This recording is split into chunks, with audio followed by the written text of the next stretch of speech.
मैं आरजी पुरी जो है समर संत मुझे बनाया गया था 6 अप्रैल 1925 को। सर आ रही थी आवाज? आवाज आ रही? आ रही है सर, आ रही है सर, आ रही है, ठीक आ रही है। थोड़ा माइक के नजदीक हो जाए आप जी। ठीक है।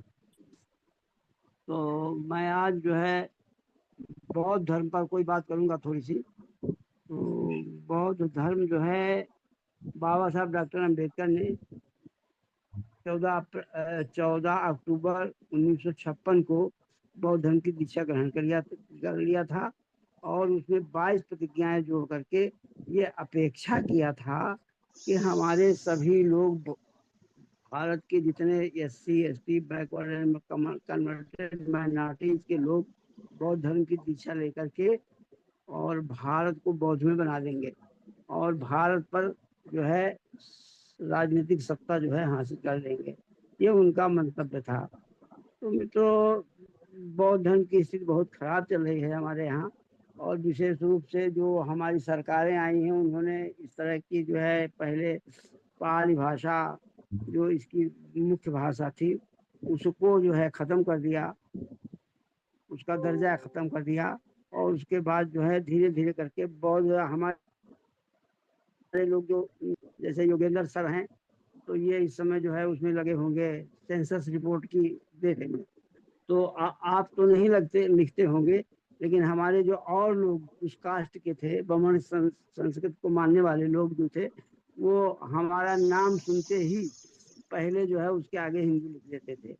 ये मेरे सामने भी हुआ है बहुत सारे लोगों का। तो इस तरह की जो है बहुत सारी विसंगतियां हैं। और इस समय फिर जो है आपकी जनगणना चल रही है और जनगणना में आपकी जो है आर्थिक स्थिति को जो भी समाहित किया गया है जनगणना में। तो धीरे धीरे करके जो है ये रिपोर्ट अभी अभी थोड़े दिन बाद आ जाएगी और हमारे सारे स्टाफ को लगा दिया गया है।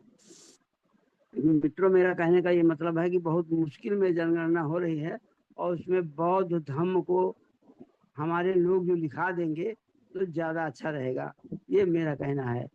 तो धर्म को जब बाबा साहब ने परिमार्जित कर दिया और उसके बाद जो है सबसे लोगों से अपेक्षा किया SC ST से कि जो है ये लोग हमारे भारत को बौद्ध में बना देंगे, परंतु धीरे धीरे करके हमारे क्या हुआ कि ये स्थितियां होती रही और जनगणना में हमारे बौद्ध धीरे धीरे कम होते रहे।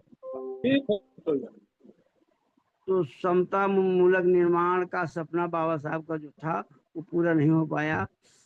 और अपने परिनिर्वाण से कुछ दिन पूर्व बाबा साहब डॉक्टर अम्बेडकर ने बुद्धांजलि धम्मा को पूर्ण कर दुनिया भर के बुद्धिस्टों को एक अनोखा उपहार दिया था। पर उनके परिनिर्वाण के बाद बौद्ध दर्शन बहुत आगे नहीं बढ़ सका। सन 1911 की जनगणना के अनुसार भारत के बौद्धों की जनसंख्या मात्र 84 करोड़ थी, जो कुल जनसंख्या की मात्र 0.07% थी।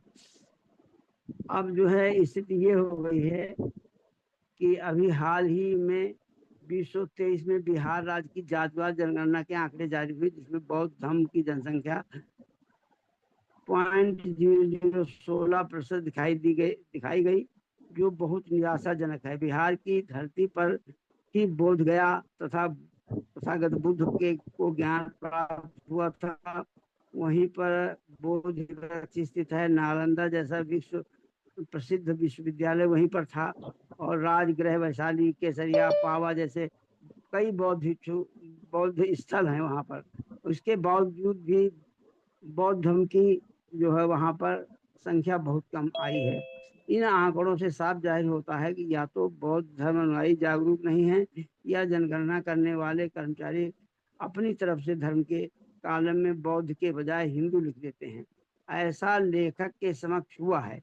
अब हम बौद्ध धर्म पर दृष्टि रखते हुए उत्तर प्रदेश की पड़ताल करते हैं, जहाँ सारनाथ, संगीसा, कुशीनगर जैसे विश्व प्रसिद्ध बौद्ध स्थल हैं। तो वहीं बहुजन नायक मानवेंद्र काशीराम जी की कर्म भूमि और बसपा की विरासत संभाल रही बहन मायावती की जन्मस्थली बादलपुर गौतम बुद्ध नगर स्थित है।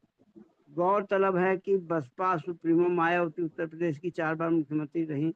सन 1995, सन 1997, 2002 और बहुमत से पूर्ण बहुमत से 2007 में वो फिर चौथी बार मुख्यमंत्री बनी।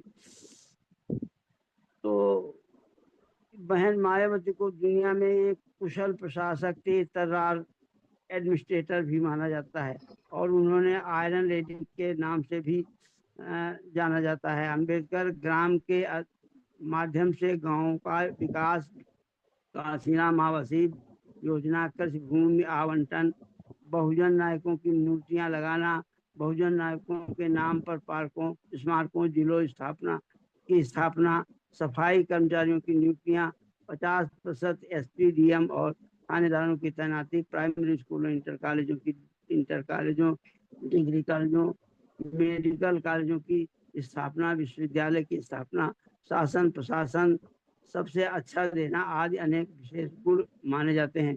इसलिए उन्हें आयरन लेडी का खिताब मिला हुआ है। और उसने अपने मुख्यमंत्री कार्यकाल में मायावती जी ने बहुजन समाज के हितों में सबसे अधिक कार्य करने का गौरव प्राप्त है।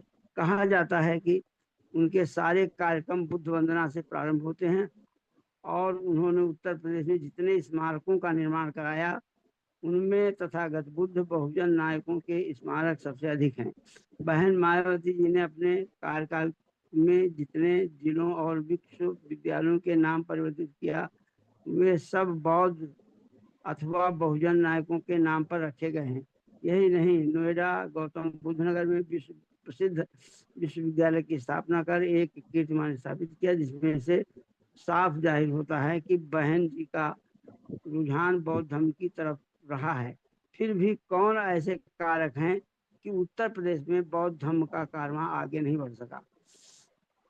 कहा जाता है कि बहुजन नायक काशीराम या बहन जी यदि सार्वजनिक रूप से बौद्ध धर्म ग्रहण कर लेते तो धर्म का कारवां प्रदेश में ही नहीं पूरे देश में फैल जाता। जनसंख्या की दृष्टि से देखें तो सन 2011 की जनगणना के अनुसार देश में बौद्धों की जनसंख्या 84 करोड़ है, जो कुल जनसंख्या की 7.007% है, जो पिछली जनगणना के से बहुत कम है। इसमें कहीं न कहीं खामी है। विकिपीडिया के अनुसार उत्तर प्रदेश में सिर्फ 51 बुद्ध विहार बताए गए हैं, जो गलत हैं। 9 जनपद में ही लगभग 50 बुद्ध विहार हैं। इस तरह देखा जाए तो प्रदेश में 500 से 1000 के आसपास बुद्ध विहार होंगे। इस तरह जनगणना रिपोर्ट के आंकड़े भी गलत हैं। पिछली जनगणना से 2011 जनगणना में बौद्धों की जनसंख्या 5% से अधिक होनी चाहिए थी, जो पिछली 2001 की जनगणना की आधी दिखाई गई है। जो प्रदेश बहुजन नायक मान्यवर काशीराम साहब की कर्म भूमि रही हो, जिस प्रदेश की 4 बार दलित समाज की मुख्यमंत्री बहन मायावती रही हो, उस प्रदेश के बौद्ध अनुयायियों की जनसंख्या सेंसस रिपोर्ट में इतनी कम दिखाया जाना वास्तव में चौंकाने वाली बात है। भी इसमें प्रदेश के पढ़े लिखे जागरूक लोगों, बुद्धिजीवियों, अम्बेडकर और बौद्ध अनुयायियों तथा समर संघियों की जिम्मेदारी बढ़ जाती है कि वे प्रदेश में और जागरूकता पैदा करें ताकि संविधान शिल्पी बाबा साहब डॉक्टर अम्बेडकर का भारत को बौद्ध में बनाने का सपना साकार हो सके। अब एक मजबूत संघ का उदय हुआ है, एक मजबूत संघ का उदय हुआ है जो समर संघ है, जिसे समर संघ के नाम से जाना जाता है। ये एक अंतर्राष्ट्रीय संघ है, ये सबसे पुरातन संघ है। इस संघ की 5 मई 2021 से 2 साल 5 महीने, ये बहुत पहले का हमारा लिखा हुआ है, महीने के प्रतिदिन 8 बजे से 11 बजे के बीच वर्चुअल मीटिंग होती है। इस संघ को अनुशासित रूप से चलाने के लिए 10 गोल्डन नियम बनाए गए हैं, जिसमें केवल समान विचारधारा के लोग ही शामिल हो सकते हैं। बमर यानी विषमतावादी गैर बराबरी वाली व्यवस्था के मानने वाले लोग नहीं शामिल हो सकते हैं। संघ में अहंकार त्याग कर सबसे मैत्री भाव का व्यवहार करने पर जोर दिया गया है। समर भाइयों को सर और सभी समरी बहन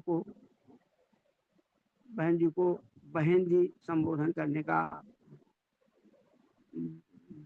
संबोधन करने पर बल दिया गया है। यहाँ का मालिक नहीं है, जात या अभ्यास नहीं है, मंच माला प्रतिष्ठा नहीं है, सब बराबर हैं। संघ की अब तक की देश की राजधानी और सभी बड़े बड़े शहरों में फिजिकल संगीतियां हो चुकी हैं। देश भर के गांवों में, शहरों में लोग प्रतिदिन छोटी छोटी मीटिंगें आयोजित करते हैं, जिन्हें संचर्या के नाम से जाना जाता है। समर संघ की 13 कमेटियां रात दिन काम करते हुए इसे अपने अंजाम तक पहुंचाने में लगी हुई है। उत्तर प्रदेश के लगभग सभी जिलों में, यहाँ तक कि गांवों में लोग नियमित रूप से वर्चुअल मीटिंग में जुड़ते हैं और प्रदेश की राजधानी लखनऊ में तथा सभी बड़े शहरों में बैठकें आयोजित हो रही हैं। ये संघ विशेष रूप से बौद्ध और अंबेडकर दर्शन को पुष्ट करने का काम कर रहा है, जिसके परिणाम स्वरूप अगली सेंसस रिपोर्ट में इसके परिणाम जरूर देखने को मिलेंगे। संत आरजी कुरील, सामाजिक चिंतक, उन्नाव, उत्तर प्रदेश। मित्रों, ये तो हमारा एक लेख था जिसको मैंने पढ़ा। अब हमारा ये कहना है कि जैसे कि आपने देखा कि आज भारत में कॉकरोच पार्टी की मतलब जो है एक बड़ी मीटिंग लखनऊ के, तो उत्तर प्रदेश की राजधानी लखनऊ में हुई, परंतु लोगों ने मतलब हतोत्साहित कर दिया दीपके को। अभिजीत दीपके जो है इसके संस्थापक हैं और खान सर को कहा जा रहा है कि वो शायद राष्ट्रीय अध्यक्ष बनेंगे। मेरा कहने का मतलब चाहे जो बने, लेकिन नकारा नहीं जाना चाहिए। जो समझने के अधिकार को प्रयोग करते हुए जिसने अपनी पार्टी को यहाँ तक लाया और आगे भी ले जाने का उनका जो मन हो वो करें उसमें। परंतु मेरा कहने का मतलब है कि हम सपोर्ट नहीं कर सकते, तो हम किसी की निंदा करने का भी कोई अधिकार नहीं है। परंतु हम देखते आ रहे हैं कि जितने हमारे चैनल हैं वो तो उनको सपोर्ट नहीं कर रहे हैं दीपिका को, और हमारे जो ये चैनल छोटे वाले हैं जिनको कहते हैं यूट्यूब चैनल, यूट्यूबर, ये भी जो है सपोर्ट नहीं उनको ठीक से किया। लेकिन उसके बावजूद भी कॉकरोच 2 करोड़ लोग जो है उसमें जुड़ गए लगभग। तो हमारा कहने का मतलब जो जुड़े हुए हैं वो कॉकरोच नाम तो है, परंतु वो हैं तो आदमी, और आदमी हैं तो वो जुड़े हुए हैं। और जुड़ने के साथ साथ हमारा जो संवैधानिक अधिकार है, और उसमें जो है एक दलित का लड़का जो है दीपके, अभिजीत दीपके, जो महाराष्ट्र के रहने वाले हैं और बोस्टन में जाकर के अमेरिका में पढ़े, तो उन्होंने उस पार्टी को आगे खड़ा किया है, परंतु उसको हटाने का सब लोग जो है प्रयास कर रहे हैं। ये उचित नहीं है। ये संवैधानिक अधिकार उनका है, और जो भारत को बेच दिया जिन लोगों ने, भारत को संभाल नहीं पाए जिन लोगों ने, उनको हटाने का उनका नियमित प्रयास है। अभी 22 लाख लड़के जो है नीट में हो रहे हैं कार्य पे, उनको न्याय दिलाने के लिए अभिजीत ने ये पार्टी मुख्य रूप से बनाई थी। और इसके साथ ही जो है यहाँ के मुख्य लोगों को कह दिया था, काकरोच कह करके पुकारा था, ये मकोड़े की संज्ञा दी थी, तब जा करके उन्होंने उसको बनाया अभिजीत ने। तो मेरा कहने का मतलब है कि हमें अगर उनको सपोर्ट नहीं कर पाते हैं तो हम उनको, ये भी अधिकार हमारा नहीं है कि हम उनको नकारात्मकता से उनको मतलब सुनाए कुछ बातें और हतोत्साहित करें। इन्हीं शब्दों के साथ मैं अपनी वाणी में विराम देना चाहता हूँ। और संघम नमामि, संघम नमामि, संघम नमामि। जो कोई त्रुटियां हमें हुई हो हमसे इस वक्तव्य में, तो मुझे क्षमा करे, संघ मुझे क्षमा करे, संघ मुझे क्षमा करे। धन्यवाद, बहुत बहुत धन्यवाद।